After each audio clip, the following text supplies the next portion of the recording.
And were you friends with Ric Flair at this time when he was going through all the problems with her? Yeah. I actually had to fly Rick home one time. He couldn't fly by himself. He was really cracked.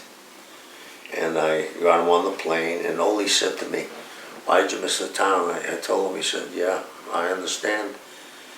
And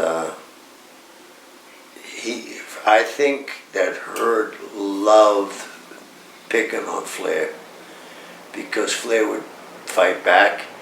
And when he said about the Spartacus thing and the earrings in his ear, Rick was aghast because he had just signed his contract.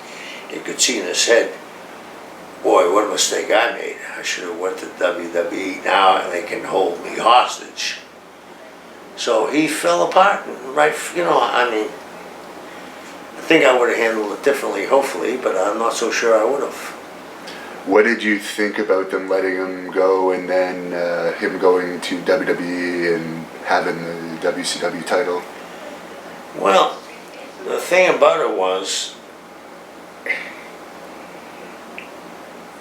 I don't know how they didn't.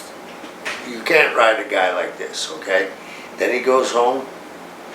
I think I would have got a lawyer immediately to send a letter and say, you need to return the belt in X amount of days, or we're going to sue you for theft.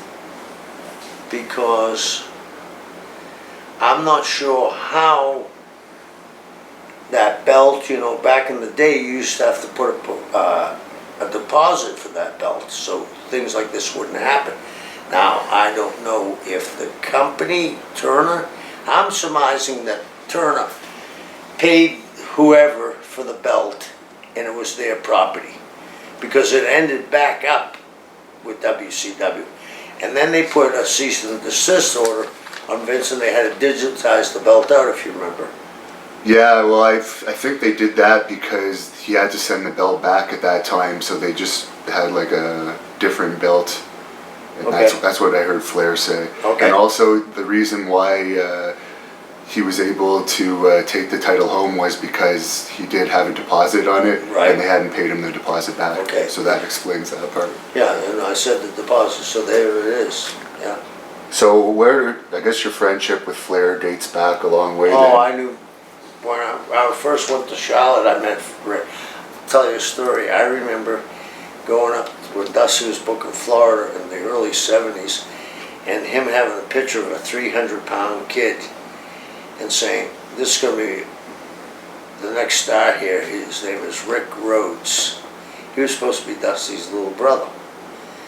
And then I met Rick in Charlotte, and we've been friends ever since. And do you know how he's doing now?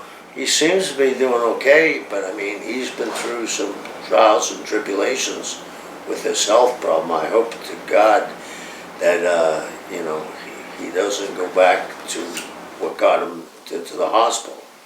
Yeah.